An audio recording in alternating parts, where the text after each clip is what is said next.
أعوذ بالله من الشيطان الرجيم بسم الله الرحمن الرحيم يا أيها الذين آمنوا استعينوا بالصبر والصلاة إن الله مع الصابرين. معزز سامعین اکرام، ناظرین حضرات، میں بات کرتا ہوں صبر کے متعلق. صبر اسلام میں ایک قابل تعریف اور پسندیدہ عمل ہے.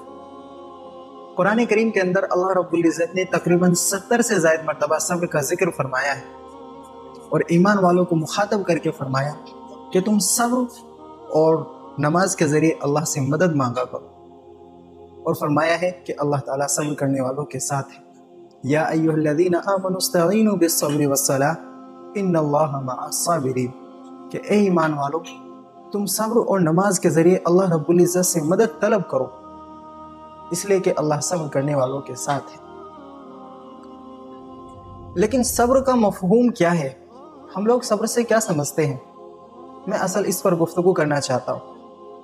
علماء اکرام نے صبر کو عام طور پر 3 قسموں میں منحصر کیا ہے، یعنی صبر کی علماء نے 3 قسمیں بیان کی ہیں.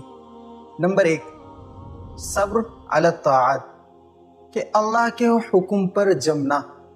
اور اس سے پہلے یہ واضح رہے کہ صبر کے لغوی معنی اور صبر کی تعریف ہے جمنا، کسی بھی چیز پر برقرار رہنا، مستقل ایک کام کو کرتے رہنا، یہ صبر کہلاتا ہے.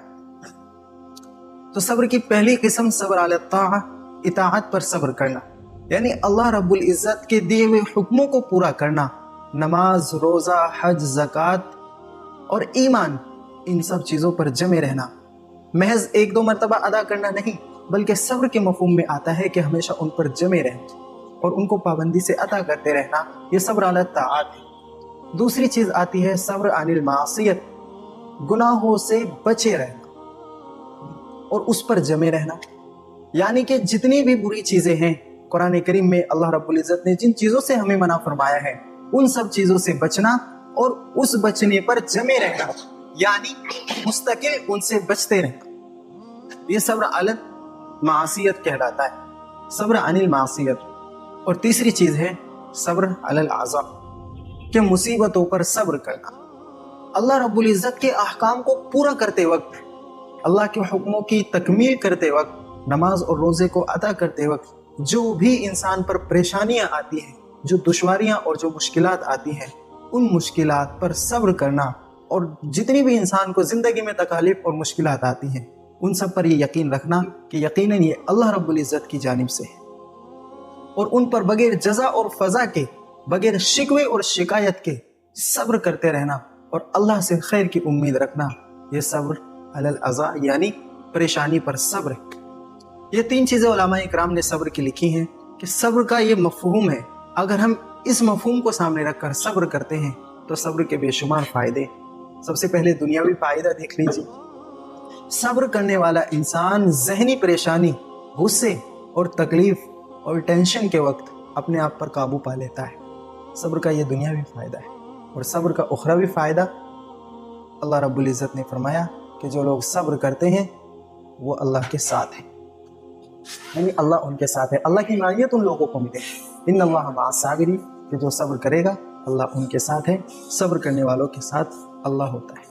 اس لیے میرے عزیزوں، آپ سبھی سے درخواست ہے کہ صبر کے ان تینوں مفہوم کو سامنے رکھ کر صبر کو اختیار کیا جائے.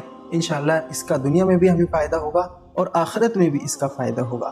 بڑا اس کا مفہوم ہے، بہت تعریف ہے اللہ رب العزت نے قرآن کریم میں اور احادیثوں کے اندر صبر کی گئی. حضرت یعقوب علیہ السلام، حضرت یوسف علیہ السلام کے والد محترم، جس وقت حضرت یوسف علیہ السلام کے بھائیوں نے ان کے ساتھ چال چلی اور ان کو چال چل کر کنویں میں ڈال کر وہ آئے، تو اس وقت حضرت یوسف علیہ السلام کے غم میں حضرت یعقوب علیہ السلام نے فرمایا تھا فصبر جمیل، کہ میرے لیے تو صبر ہی بہتر، یعنی میں ان ساری پریشانیوں پر، ان ساری تکالیف پر اللہ رب العزت سے صبر کی امید رکھتا ہوں. انشاءاللہ اللہ مجھے اس کا بہترین بدلہ دے گا. اور مزید یہ کہ عوام میں، ہمارے عرف کے درمیان بھی صبر ایک پسندیدہ عمل ہے. لوگ کہتے ہیں کہ آپ صبر کیجئے، صبر کا پھل میٹھا ہوتا ہے. یقیناً یہ بات ہے کہ جو لوگ صبر کے اس مفہوم کو سامنے رکھ کر قرآن و حدیث کی روشنی میں صبر کو جو ہے اپنے اندر جگہ دیتے ہیں، صبر کی صفت کو پیدا کرتے ہیں، ان کو بڑا فائدہ ہوتا ہے اور اللہ صبر کرنے والوں کے ساتھ رہتا ہے. اللہ تعالی ہم سب کو عمل کی توفیق عطا فرمائے۔ وما علینا الا البلاغ۔